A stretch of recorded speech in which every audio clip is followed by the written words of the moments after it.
On se rappelle, l'automne dernier, Ottawa a demandé aux différents ministères de se serrer la ceinture. Ça commençait par un effort d'éliminer 500 millions de dollars des dépenses en services professionnels et en voyage pour 2023-2024. Eh bien, il semble que ces coupes n'affectent pas les services aux contribuables canadiens. Le directeur parlementaire du budget, Yves Giroux, s'est penché sur cette question. J'en ai discuté avec lui. Bonjour, Monsieur Giroux. Bonjour, Mme Bégin. Vous en venez donc à la conclusion que ces économies de 500 millions, ça n'a pas d'impact sur les services. Sur quelle base vous avez fait vos calculs? On s'est basé sur des renseignements qui nous ont été fournis par 68 organismes et ministères du gouvernement fédéral. On leur a demandé de nous fournir les détails sur les réductions de dépenses qui ont été annoncées, ainsi que de nous fournir des détails sur l'impact que ça aurait sur les services et sur les employés, donc les équivalents temps plein, pour utiliser le jargon de la fonction publique. Et ils nous ont répondu, la vaste majorité d'entre eux, en disant que ça n'aurait très peu d'impact ou pas d'impact du tout sur les employés ni sur les services, étant donné que les réductions de dépenses vont se faire principalement ou en fait exclusivement par des réductions de dépenses de voyage ainsi que les services professionnels, c'est-à-dire les services de consultants externes. Donc, c'est la raison pour laquelle on arrive à la conclusion que ça n'aura probablement pas d'impact sur les services aux citoyens et aux citoyennes. Ça veut dire qu'il y a encore de la place pour faire encore plus d'économies? C'est la conclusion logique à laquelle on en arrive aussi, étant donné qu'à chaque année, le gouvernement et les ministères et agences ne dépensent pas la totalité de leurs autorisations budgétaires. Il y a toujours un montant qui n'est pas dépensé, donc qui est laissé sur la table. Et ça, en général, c'est beaucoup plus que 500 millions de dollars par année. Donc, c'est pas anormal que ce montant-là n'affecte pas les services, puisque les ministères et agences, chaque année, laissent des milliards de dollars qu'ils ne peuvent pas dépenser, étant donné la nature même de la structure gouvernementale, la façon dont les budgets sont alloués et le fait que c'est très sévèrement puni pour des sous-ministres et des dirigeants principaux des finances de dépenser plus que ce qui leur est alloué par le Parlement.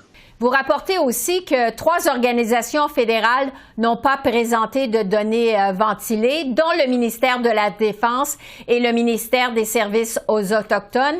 Est-ce qu'elles avaient des bonnes raisons de le faire ou de ne pas le faire? Oui, selon moi, des très bonnes raisons, notamment parce que pour ces ministères-là, les dépenses qu'on leur demande de réduire, ce n'est pas des montants qui sont considérables considérant leur budget. Par exemple, pour le ministère de la Défense nationale, bien qu'on parle de plus de 200 millions, c'est un ministère qui a beaucoup de discrétion quant au rythme de ses dépenses. C'est pas un ministère qui dépend ou qui fournit des services directs à la population, comme par exemple des chèques aux personnes âgées. Donc, c'est pas très difficile pour un ministère comme la Défense nationale de réduire légèrement le rythme de ses déboursés pour générer des économies de 200 millions de dollars. Quant à Services aux Autochtones Canada, c'est essentiellement une réserve pour éventualité que le ministère a à sa disposition.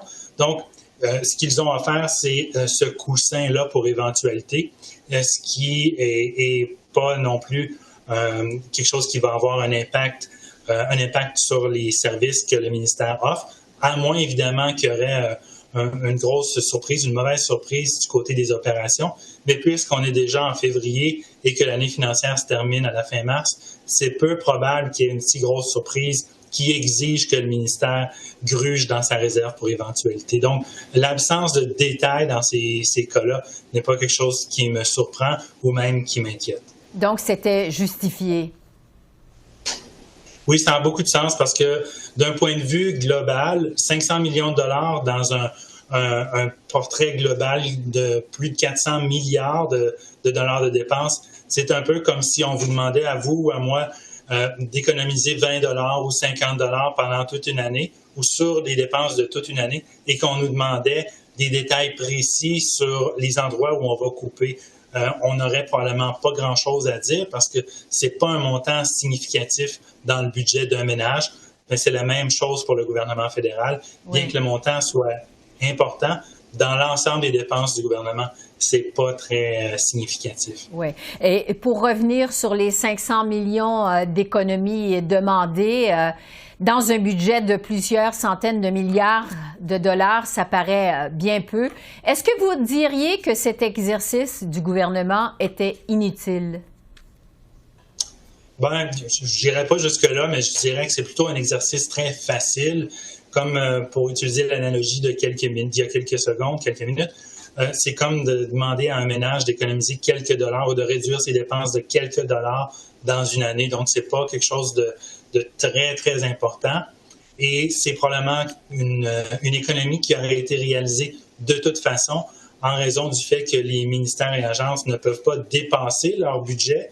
Donc, ils ont toujours tendance à y aller d'une certaine façon assez prudente pour s'assurer qu'ils ne dépassent pas leur budget. Donc, il y a toujours quelques milliards de dollars à la fin de l'année qui n'est pas dépensé par l'ensemble des organisations, ce qui fait en sorte qu'à chaque année, il y a un montant qui n'est pas dépensé. Donc, le gouvernement a décidé de s'accaparer 500 millions de ces milliards-là qui n'est jamais dépensé de toute façon dans un exercice. Donc, c'est pas quelque chose qui est très difficile à économiser dans le budget de l'ensemble de l'État. Dans un autre rapport que vous déposez, celui-là aujourd'hui, vous en venez à la conclusion que la modification à la loi sur la taxe carbone, ça réduirait les revenus perçus par la taxe carbone.